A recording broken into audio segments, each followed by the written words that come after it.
Hi dears, hi everyone, welcome back to the channel. It's Anna with you here, and today you are in the newest update on the situation here in Spain and the latest news from our sunny country. If you still didn't subscribe, click on the button right here below so that you wouldn't miss all the latest videos. And today we start as usual with the situation that's happening right here in Spain. A lot of people were worried. They wanted to visit Spain but couldn't because of the recent situation and all the pandemics. But gladly, we can say that the situation is still getting better. The index of people getting sick versus 100,000 of people is still getting lower, and it's already 584 per 100,000, so it's very, very good. Don't get me wrong, these are still very big numbers, but it's a lot better than what we had a few weeks before when it was 1,000 per every 100,000 people. The amount of cases is also approximately the same as it was yesterday. It's 18,114 cases, slightly higher than it was, but the situation is still getting better, which is the most important thing. You might say that there's still a lot of people that are dying in the ICU units, that lose their lives. That's true. That's definitely true. But at least the amount of new people getting to the hospitals, to the doctors, is lower than it was.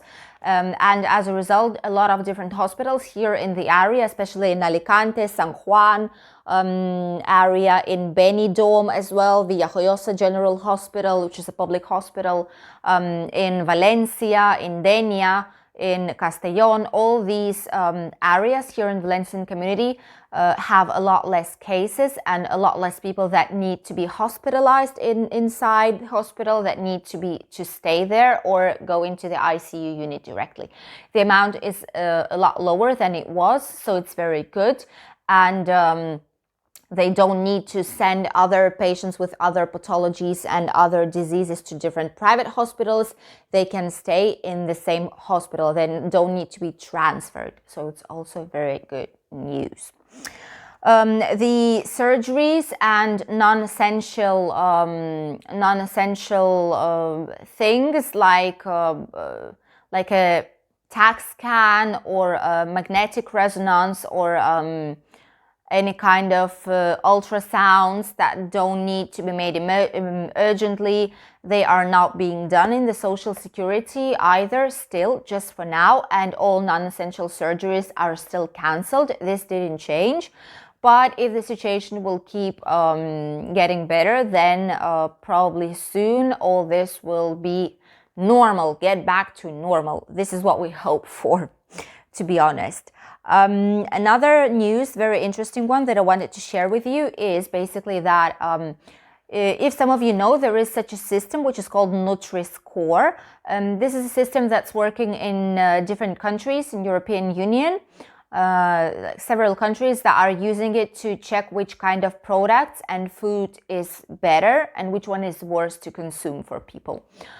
For example, in Germany, this system is obligatory, but here in Spain, it's voluntary. So you don't need to put your product in the system if you don't want to. Here in Spain, there is one very strange thing happening with this system. The algorithms, the ones like the rules by which the system defines if the product is good for consuming or not, is very strange because by their criteria, the cereals, like cereals, sweet cereals that you buy usually for children for breakfast, they have better score than extra virgin olive oil here from Spain, which is 100% natural product, and it has a lot of benefits for your health, for your heart, for the skin, for everything.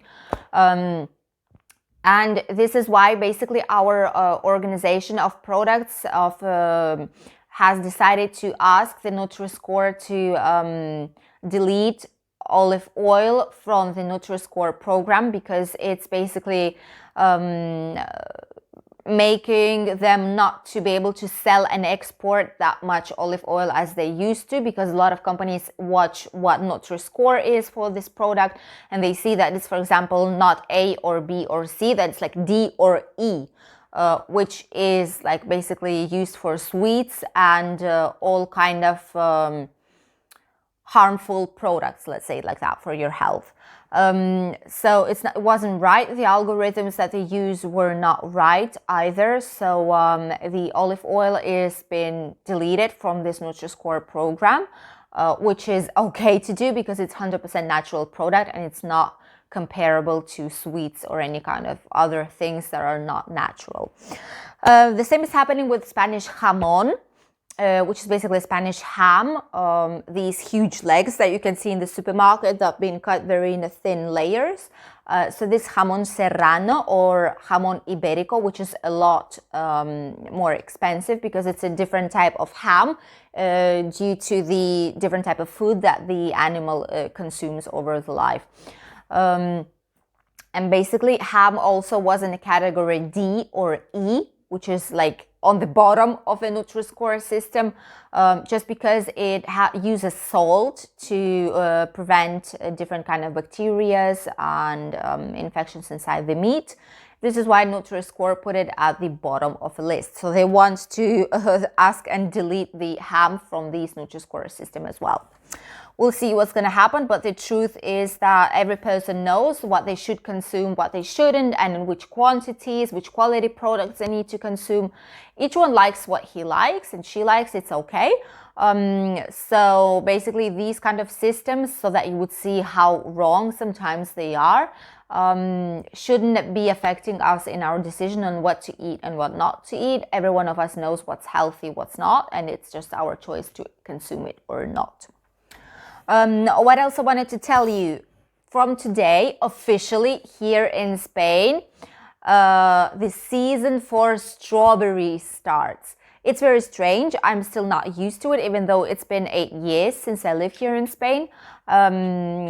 Basically, here strawberry season starts from mid-February until the beginning of summer, when normally in all other countries, like on the north countries, the season of strawberry starts in summer and finishes early autumn. Here it's all the other way around. From now on, from 11th of February until the beginning of summer, we will have a lot of strawberries. The most interesting thing about this is basically here in Spain, our strawberries are on the second place after oranges, lemons, and mandarins, with the quantity of vitamin C in them. They're on the second place. Can you imagine? Vitamin C is very useful right now for us, and especially necessary for us due to the pandemics and all the viruses that are flying around us right now. So this is very good news. Strawberries, before, a few weeks before, you were able to buy them even a few months before, in like mid of winter, December, you were able to buy them, but the box like this, like the small box, mini box like this, with 250, 300 grams costed €4, which is quite a lot. And in the mid of season, let's say in about 1 month or so, or 2 months, you will be able to buy strawberries for €2, the same box, so like half of price. We love to eat strawberries here in Spain. We give them to our children for like a snack time, mid-morning or mid-afternoon as well. We give them to school. We try and promote healthy food to children and try not to give them that many sweets. But as I've already mentioned, each family, each country is different. And here we use more fresh fruit and fresh foods as in other different countries, because their climate just doesn't allow them to, you know. But the good thing is that if you're living here in Spain or you plan to come into Spain, strawberries will be very cheap and very, very sweet because it's their season. We feel like in summer almost. Another news that I wanted to tell you is that here in Spain we have these so-called riders. They are, let's call them false autónomos. You know, they are people who work for a company like Glovo or Just Eat. Just Eat is a very popular company. I'm sure many of you know it. It's basically the company that works, has contracts signed with different restaurants, bars, and cafeterias that allow you to ask for a takeaway through the Just Eat platform, and then they just bring it to you. And they have some kind of a commission from, let's say, Burger King or McDonald's or any kind of restaurant for working with them. And basically, the other one is Glovo. Glovo is slightly different because what they use is they allow you to buy things in different supermarkets online, and then you just you can buy nappies, you can buy any kind of flowers, fresh breakfast, grocery shopping. You can buy basically anything, electronics, and they will bring it to your home. To your house. So of course they ask some money for it, for the delivery, but these are the companies that are very popular here in Spain, especially in bigger cities. Here in our small town, not that much, but it's slowly starting. What's happening with them? Basically, they work for a company, right? They work for a Glovo or Just Eat or any other like delivery company. But they don't have any work contract with them. They are like autonomous. They are somehow people that work for themselves.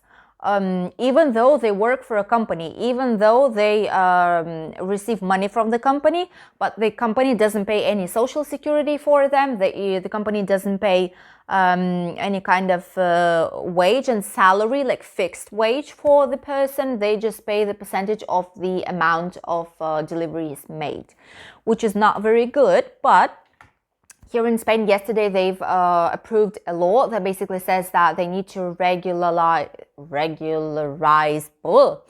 they need to make them as regular employees, let's say it like that. And they need to officially put them as employees of the company, pay them social security, pay them all the taxes and everything, and a fixed wage. They thought that this is going to be better, and work syndicates thought that it's going to be better for workers, but as a result, it's not that.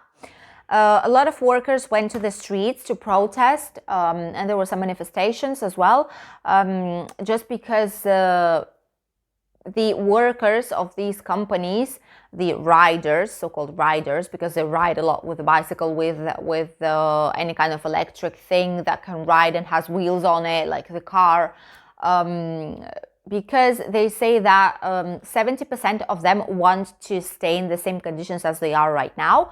Why? Because they think that the company would not have them as something rentable. They won't have that much income from them because they'll need to waste a lot more money on those people by paying social security and all the taxes.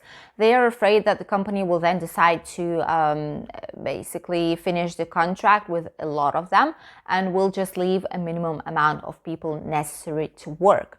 They are afraid that they'll lose their jobs, so this is why they prefer to stay as autonomous with no rights, no some kind of social security payments, unemployment payments, later on help from the government. If they will lose job, they prefer that than just to be unemployed in general without any other possibilities. So they're trying to change this law. They're trying to talk with the organizations that work in this sector and see if they can change something, because they are not happy with the new law that started yesterday. What about the Spanish weather?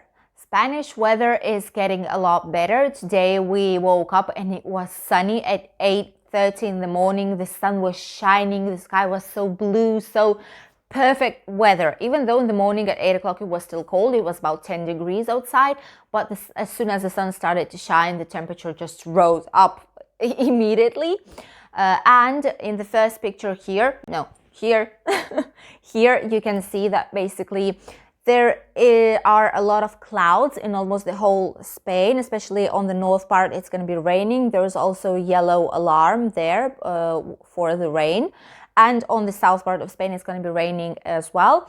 The Mediterranean area and Balearic Islands don't have that much clouds on them, luckily. And what about the temperatures? Temperatures, as you can see here, are also going higher. There are no 0, 1, 3, 5 degrees anymore on the north part of Spain. And these are the temperatures. North part of Spain will have between 10 and 19 degrees. Center, 10 to 16. South part of Spain will have between 15 and 25. And Mediterranean area will have the same, from 15 until 25 degrees, which is just awesome weather for winter. for February. As for cities, Alicante will have 23, Benidorm will have about 23 degrees as well, Valencia the same, Barcelona will have 16 degrees, Madrid 14. The south part of Spain, which is Andalusia, in Granada will have 19 degrees, Sevilla the same 19, Malaga and Fuengirola and Marbella will have 23 to 24 degrees, Canarian Islands 21 in Las Palmas and 22 in Tenerife, and Balearic Islands, which are Mallorca, Menorca and Ibiza, will have approximately 19 degrees. The water temperature here in Alicante region is always the warmest, and it's going to be about 14.5 degrees Celsius plus, of course. So the Mediterranean Sea is also very nice. I've already seen the first swimmers, the first brave people that went to the sea in winter here in Spain. But the swimming season already started for them, which is very nice to see. Hope you enjoy the day of today. Hope you also have very nice weather and are staying positive. This is the only thing that we need to stay positive, and I'm sure that things will get better very, very soon. Have a nice day, dears, and I'm gonna see you tomorrow in the new video. Bye!